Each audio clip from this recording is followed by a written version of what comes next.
Mesdames et messieurs, bonsoir. Je suis vraiment désolé de ne pas être parmi vous ce soir, mais le sujet est important pour moi. La place de la femme dans le sport est insuffisante. Nous n'avons pas assez d'entraîneurs, pas assez d'arbitres, pas assez de présidents de fédération. Et c'est pour ça que j'y attache énormément d'importance.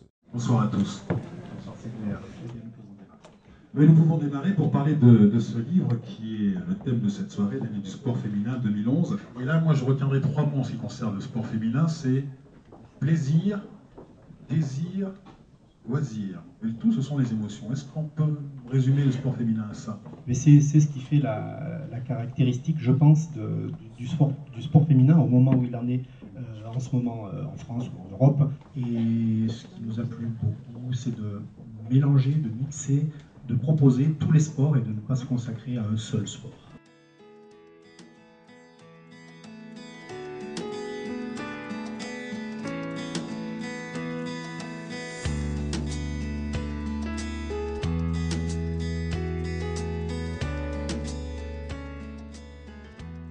C'est un honneur pour moi de faire la préface de ce livre, l'année du sport féminin 2011, parce que déjà je suis une athlète de haut niveau et que c'est vrai qu'on ne parle pas beaucoup des championnes et là c'est un livre qui parle uniquement des filles et donc je suis fière d'avoir fait la préface.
Aujourd'hui, le foot féminin et l'ensemble du sport féminin va gagner en notoriété parce qu'il y a un public, il y a un réel public. Notre ministre a très envie de contribuer à développer le sport féminin, on attend de voir l'action. Il faut que ça passe par la performance. Après, c'est aussi un petit peu un cercle vicieux. Pour atteindre une certaine performance, il faut aussi également des moyens, notamment pour que les filles puissent s'entraîner régulièrement ensemble et à un certain niveau, un très haut niveau même.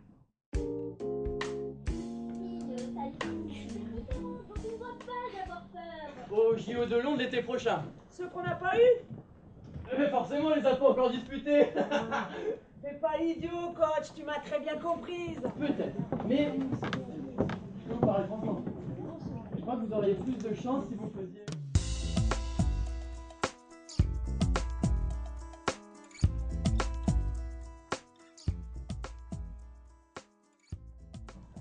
Il arrive qu'effectivement, dans les structures, on fasse venir des gens qui pratiquent le sport extrême pour faire partager justement leur expérience. Il y a une attention et une concentration très forte pour coordonner tous ces mouvements. On utilise l'esprit pour mesurer la distance aux prises.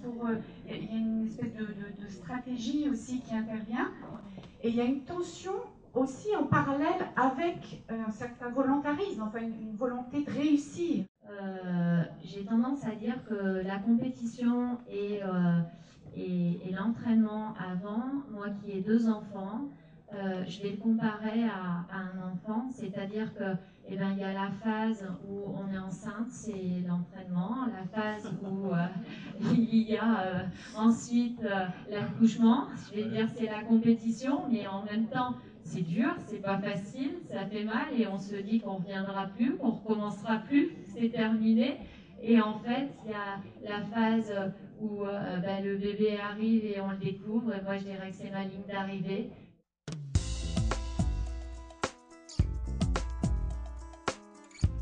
On percute tout le monde et on n'a qu'une envie, c'est récupérer le ballon en fait. Donc Voilà, par tous les moyens, on y va. C'est vrai que c'est un poste qui est à part, parce qu'en fait, on n'en parle pas souvent nous, mais on a en même temps une responsabilité qui est énorme dans une équipe. Autant on a besoin des attaquants pour marquer des buts, autant pour au moins pas perdre un match, on a besoin d'un gardien.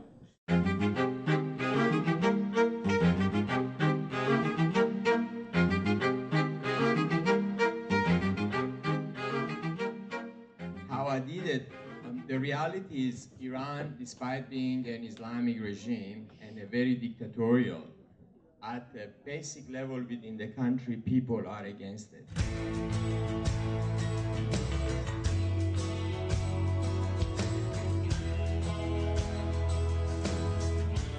Moi, j'ai fait un peu la promotion de la boxe féminine. Donc, mon club, Boxing Beat à Aubervilliers, organise les championnats de France de boxe féminine au mois de janvier. Et vous verrez que finalement, il n'y a pas du sang ou des bleus ou tout ce qu'on peut imaginer. Il y a vraiment de la technique, de l'émotion. Et voilà, c'est du beau spectacle.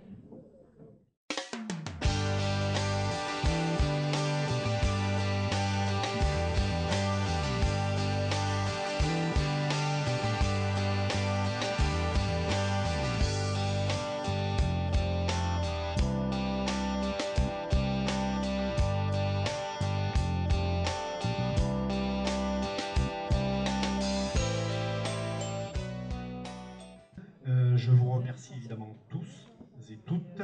Je vous donne rendez-vous.